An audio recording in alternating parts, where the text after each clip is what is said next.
Hola amigos, hoy es 18 de febrero 2022. Un tema supremamente importante para hoy es el de la inimputabilidad. A propósito del caso Jonier Leal, que está pendiente pues para ir a la audiencia ante un juez de conocimiento el próximo 29 de marzo para establecer entonces el juez si se reúnen las condiciones como tal para aprobar ese preacuerdo. Eso ha causado cualquier cantidad de discusión alrededor de ello, pero en esta ocasión solamente quiero traer muy puntualmente un tema importante, que es el de la inimputabilidad. Muy bien, entonces para ello pues tengo aquí un referente en el tablero que ustedes lo pueden observar.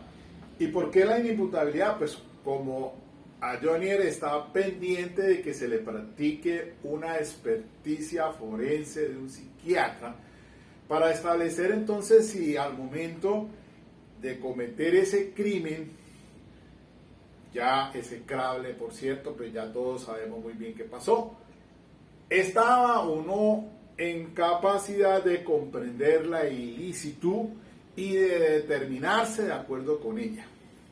Como en este canal pues yo lo hago, es orientado pues académicamente, socializando temas, por lo menos en la comunidad de los futuros abogados penalistas, abogados también litigantes, y pues sé que hay muchos interesados por esos temas.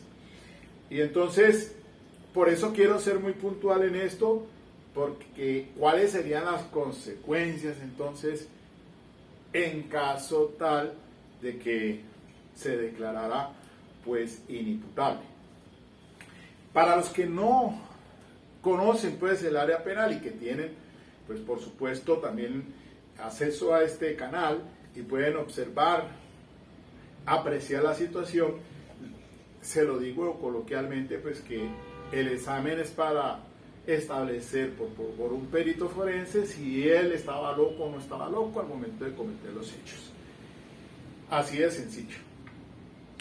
Pues bien, entonces eso me obligó a consultar pues para poderles llegar a ustedes en este medio unos temas muy interesantes al respecto. Por lo menos encontré una sentencia de la doctora Patricia Salazar Cuellar, es el radicado 49047, esa es del 23 de enero del año 2019, y es un caso pues de aquí de Cali, o por lo menos en una finca por aquí cerca, donde una persona estaba en una fiesta y este señor estaba bebiendo, tomando licor desde el día anterior, y ya al otro día siguieron la fiesta, la rumba, y se acerca a una persona que está dentro de un vehículo y le asesta una puñalada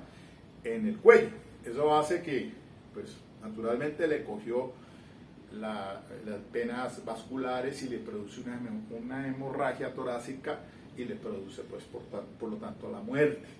Ese proceso se llevó ante un juez de conocimiento, creo que en esa ocasión, y creo que todavía pues está el doctor Nazario, que es el juez 21 penal del circuito, del caso que tengo yo allí en YouTube del prestamista de Mina. Es el mismo juez. Se adelantó todo el proceso penal y pues se demostró por la defensa, o llegó un perito, un psiquiatra, y se dice pues que estaba con un trastorno mental transitorio por causas exógenas, o sea, por el licor, que no le permitía comprender la ilicitud del acto y de determinarse de acuerdo con esa comprensión. Por lo tanto, se resolvió así el caso en primera instancia ante la CUO y después el Tribunal de Cali revoca y dice que sí es responsable penalmente por ese homicidio agravado y lo condena a 400 meses, que equivale a 33.3 años, como una persona imputable, es decir, que comprendía y podía autodeterminarse que no estaba con un trastorno mental transitorio. Eso lo traigo en la colación para que ustedes pues comprendan esta problemática de la inimputabilidad, porque yo sé que no es nada fácil. También está la sentencia de la Corte Constitucional radicado C-107 del 2018, y por ahí hay un documento en YouTube que me encontré que me parece muy puntual sobre este tema, porque es el trastorno mental transitorio con o sin base patológica. Es una revisión desde la medicina legal y el derecho. Este artículo es del señor Carlos Osvaldo de la Espriella Carreño, no sé qué parentesco tenga con Abelardo de la Espriella. Universidad de los Andes, revista de Derecho Público número 32, publicado enero-junio del 2014. También les recomiendo la lectura de mi maestro Jesús Orlando Gómez López, en Teoría del Delito, también en este tema de la inimputabilidad, y lo mismo que al maestro Noguera Agudelo Betancourt, entre otras obras, esta que tengo en mis manos, que son los inimputables frente a las causales de justificación e inculpabilidad. Pues bien, allá aparece lo siguiente: casación. Se presenta por la defensa con el argumento sobre errores de hecho, porque el tribunal incurrió en un falso raciocinio en la valoración de los medios de conocimiento allegados, en relación con la condición de imputabilidad del procesado al momento de la ejecución de la conducta. Hay que tener en cuenta aquí algo, mis queridos amigos, y es lo siguiente: en el recuadro allá, pues extraje una parte importante del radicado 49047 y dice así: el medio probatorio para determinar si al momento de ejecutar la conducta del individuo no tenía la capacidad de comprender su ilicitud o de determinarse de acuerdo con esa comprensión, es el dictamen pericial psiquiátrico, sin perjuicio, claro está, del principio de libertad probatoria, según el cual toda circunstancia puede demostrarse a través de cualquier medio de convicción, siempre que su apreciación resulte razonable. ¿Y eso dónde está? El artículo 373 pues establece la libertad de prueba. Los hechos y circunstancias de interés para la solución correcta del caso se podrán probar por cualquiera de los medios establecidos en este código o por cualquier otro medio técnico o científico que no viole los derechos humanos. Allí tienen entonces esa libertad de prueba, porque el dictamen pericial psiquiátrico, que realiza el médico forense, medicina legal, no es una camisa de fuerza. Ahora entonces, supongan ustedes, en el caso de Johnny Leal, que un médico psiquiatra diga, pues, que al momento de cometer esos dos crímenes contra su madre y su hermano, no estaba en capacidad de comprender la ilicitud del acto y menos de determinarse con ella. Pues por causas exógenas, no endógenas, porque entonces hablamos de otra clase de trastorno y ahora de pronto miramos un poco eso de acuerdo al Código Penal. Pero el trastorno mental transitorio,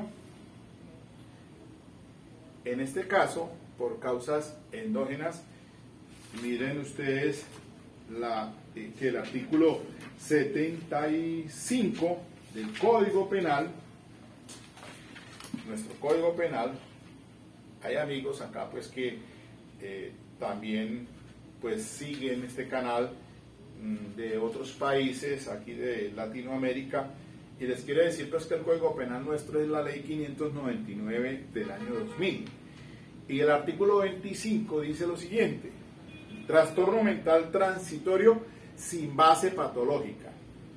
Si la inimputabilidad proviene exclusivamente de trastorno mental transitorio sin base patológica, no habrá lugar a la imposición de medida de seguridad. Igual medida procederá en el evento del trastorno mental transitorio con base patológica cuando ésta desaparezca antes de proferirse la sentencia. En los casos anteriores, antes de pronunciarse la sentencia, el funcionario judicial podrá terminar el procedimiento si las víctimas del delito son indemnizadas. Y allí está entonces uno de los escollos que aparecen frente al tema de la reparación a las víctimas. Un amigo profesor me dice: Miguel, pero ¿qué pasaría en ese evento si se le declara pues inimputable? O por lo menos, y si yendo más allá, porque es que en este caso no podríamos decir que va a estar sujeto a las sanciones establecidas en los artículos 69 y siguientes como medidas de seguridad que suele pasar frente a los eventos del artículo 71 y 72, es decir, cuando hay un trastorno mental transitorio con base patológica, del artículo 71 y el 70, que habla de internación para inimputable por trastorno mental permanente. Pero mis queridos amigos, colegas, amigos, todos los que me están viendo en este canal, para que entiendan un poco mejor, pues el Código Penal hace esa distinción de o grados de inimputabilidad. Una de carácter, un trastorno mental permanente, pero que obedece ya no a causas endógenas, sino, no causas exógenas, como es la ingestión de un licor, por lo menos, sino endógenas. Endógenas hablamos entonces, por ejemplo, cuando tiene pues un trastorno mental que lo produce la misma enfermedad mental, como una psicosis, paranoia. En esos cuadros clínicos psiquiátricos, pues sí diríamos que se resuelve con el internamiento en un establecimiento psiquiátrico o clínica adecuada, y por un tiempo, como señala la norma, 20 años, y el mínimo aplicable según las necesidades de cada caso en concreto. Y el 71 es la internación para inimputable por trastorno mental transitorio con base patológica. Pero ese es un tema pues del cual no quiero profundizar, porque ubiquémonos solamente en el evento, como en este caso que traigo en la colación, que el recao 49047, que es un trastorno mental transitorio sin base patológica y sin secuelas. Es decir, ocurre solamente para ese momento, que no está en capacidad de comprender la ilicitud de su acto por causas exógenas, o sea, externas, en este caso por el consumo de licor de este señor, que, pues, a que me hago referencia según el radicado de la doctora Patricia Salazar. Entonces, pues el juzgado de primera instancia de la PUO, pues en primera instancia diríamos que sale no responsable porque tiene una inimputabilidad, pero que el trastorno mental es sin base patológica según el artículo 75 y que en ese caso entonces no habrá lugar a la imposición de la medida de seguridad. Yendo entonces al caso de Johnny, él pues diría que según su historial clínico no es por causas endógenas como por una situación de enfermedad mental o cuadro psiquiátrico y que al momento de los hechos pues se dé esa situación allí, no, porque lo expliqué de pronto en otro audio. Tengan ustedes en cuenta lo de las fases del iter criminis, o sea, la ideación o el pensamiento y luego la ejecución a la comisión de ese acto. Él previamente, pues se dieron esas fases en las que calcula y por eso se habla de una teoría por parte de la Fiscalía en el tema de la ambición, o sea, de lucrarse. Y entonces para eso, pues, tuvo que idear, en su pensamiento es coherente, es una persona que tenía una capacidad cognitiva y un pensamiento y una dirección a la comisión de un crimen, en este caso de doble asesinato y agravado, que llegado el día lo ejecuta, lo materializa, lo consume y posteriormente nos hemos dado cuenta por las redes sociales pues que él toma una actitud como de una persona normal, al punto que entonces se dirige al banco y ahí hace transacciones, etcétera, etcétera, etcétera, como si nada. Y según lo que pude observar con la declaración de la esposa, pues él dice, no, como si nada, es que mi madre y mi hermano no se quieren levantar, no sé qué pasó. Es decir, todo eso apunta a que tenía conciencia, ¿no? Entonces, si se predispuso para el momento como tal, diga usted que ingiera licor a fin de perder su capacidad cognitiva sin llegar a un estado comatoso y que de pronto entonces realice el hecho, como en este caso del señor que estoy mencionando en el 49047, pues la Corte, al analizar todo el material probatorio con testigos presenciales de los hechos, dice, no señor, a pesar del estudio pericial, en este caso de acá, pues encuentran que el dictamen psiquiátrico es difuso, impreciso y es dubitativo. Y el tribunal estima entonces que no era tan extrema esa embriaguez como para anular las esferas cognitiva y volitiva, no encontrándose comprometidos para su raciocinio y pensamiento. Entonces, de alguien que se predispone para cometer un hecho, si consume licor, eso es un acto de libertad en causa, o sea, como dice la norma también, en el artículo, en el mismo artículo del Código Penal, que si se predispone para eso, pues responde penalmente como un imputable, no como un inimputable. Eso también lo deben de tener ustedes presentes, porque nuestro artículo 33, para ser más puntual, sobre la inimputabilidad, dice en el inciso segundo que no será inimputable el agente que hubiere preordenado su trastorno mental.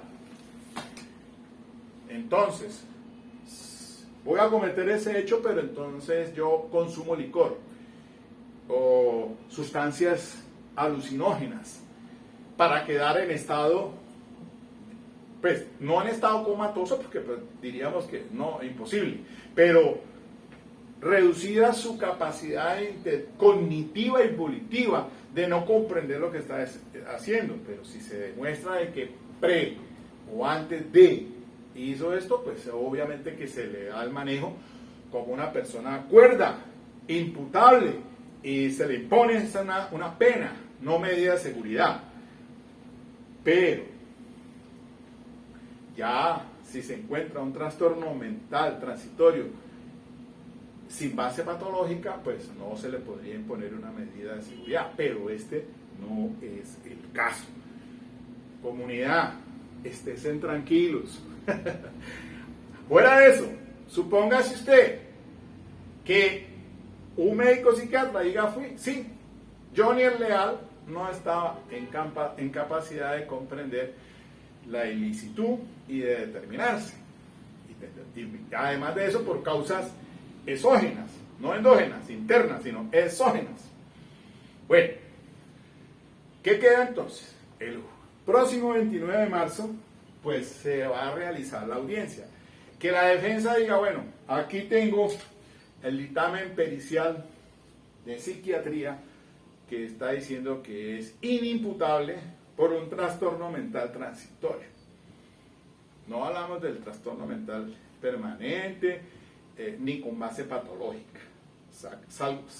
Dejemos a un lado eso, porque pues, no está demostrado que él tenga unos patrones allí o unos cuadros psiquiátricos, psicosis, esquizofrenia, Está muy bien, el tipo venía muy bien, antes, durante y después. Y entonces, señor juez, aquí está el dictamen pericial. El juez es autónomo, tiene la libertad probatoria para concluir entonces y tomar decisiones si realmente se le debe dar el tratamiento como inimputable. Y entonces, pues, le digo yo que puntualmente en el tema del trastorno mental transitorio sin base patológica, que lo entren a absolver. Quedaría eso, pues, increíble, una situación sui generis ahí fuera, pues, obviamente que para mí no va a ser, naturalmente, va a llegar a esa situación. De lo que todo se ha visto hasta el momento, pues, estaba en plena capacidad de comprender la ilicitud y de determinarse de acuerdo con ella. Entonces el juez lo que tiene que hacer es, pues, confirmar el preacuerdo, imponer la pena y también conjuntamente pues con lo accesorio, la reparación a las víctimas y pedir el perdón que también se debe dar en estas circunstancias. ¿Qué tal entonces? Imagínense ustedes de llegar a considerarse inimputable y con un trastorno mental transitorio sin base patológica, pero entonces no queda en nada. Y para el resarcimiento de los perjuicios a las personas, pues ese sería otro asunto bien complejo allí. Por lo menos ahora se hablan de 200 millones, creo que es, pero pues, como decía el mismo abogado representante de las víctimas, que irá a tener un papel interesante en esa próxima audiencia del 29 de marzo, ¿de dónde lo va a sacar? ¿Con qué va a responder? Pues si el motivo para cometer los execrables delitos era el lucro, ya, pues eso es lo que perseguía, pues naturalmente. Entonces, ¿cómo? ¿De dónde? Miren, es que este canal y la situación que, ya para terminar, la situación que se ha presentado con el caso de Gaira, allá en la Troncal, el señor Enrique Vives, ese empresario que atropelló 7 jóvenes, 6 de ellos fallecen y uno queda mal herido, 2 menores de edad, y ahora se está diciendo pues que el resarcimiento, la indemnización a las víctimas pues él, que tiene una posición económica apoyante, pues tendrá con qué responder. Pero en la parte jurídica se ha hecho es una situación de interés que está circulando por aquí, porque para esta clase de esta conducta que se realiza, ese atropellamiento a estas personas en un vehículo estando en estado de embriaguez, pues la Corte Suprema ahora ya pues ha dicho que en cuanto al manejo por el dolo eventual, muy diferente de la culpa. Y también pues revisando yo la situación acá con la norma, algunos delitos querellables pues son desistibles, o la reparación integral son desistibles, pero no todos no son desistibles. Entonces en este caso, pues ¿cómo se va a desistir si se obró fue con el dolo eventual, o sea, con la intención, con la voluntad? Que en estado de embriaguez también sucedió esto, pero ya la Corte pues ha morigerado el tema puntualmente para el manejo con la responsabilidad por el dolo eventual, es decir, por haber dejado ese resultado librado al azar. Entonces ahí se responde es con dolo, el dolo eventual, diferente a la culpa o a alguna de las dos modalidades de la culpa con representación o la culpa sin representación. Pero bueno, no nos metamos en eso, simplemente es la inquietud que se deja allí latente frente al caso de la Gaira por las circunstancias en que sucedieron. Bien, ya finalmente entonces el mensaje que quiero decirles: no se preocupen, que la situación de Johnny Leal se va a entrar con el peso de la ley, y pues estaría yo pensando que sí, pues tiene que enviársele a una cárcel común y corriente como persona responsable, como un imputable, alguien que cometió a conciencia el hecho, ese matricida y ese fratricida, porque asesinar a la madre y al hermano, pues eso no tiene, por supuesto, no quedará debiendo pues aquí y en la otra vida. Bueno, entonces eso era lo que les quería manifestarles, socializarles. Consulten esta sentencia 49047 a ustedes, muchachos jóvenes, importantísimo el manejo de la inimputabilidad en la acusación. Recuerden ustedes que es donde se debe presentar el estudio pericial para determinar si es imputable o es inimputable, y el manejo pues que frente a la sanción que o es pena o será medida de seguridad que se impondrá según el caso. Pues sí, hay casos donde sí es procedente, pero miren que esta literatura médica, también la literatura de los que les acabo de citar es importante, del doctor, el maestro Jesús Orlando Gómez López y el maestro Nodiel Agüero Bentancur, que les sirven a ustedes de orientación. Es un tema muy complejo lo de la inimputabilidad, esto no es nada fácil, y menos demostrarlo en juicio. Bueno, buen fin de semana.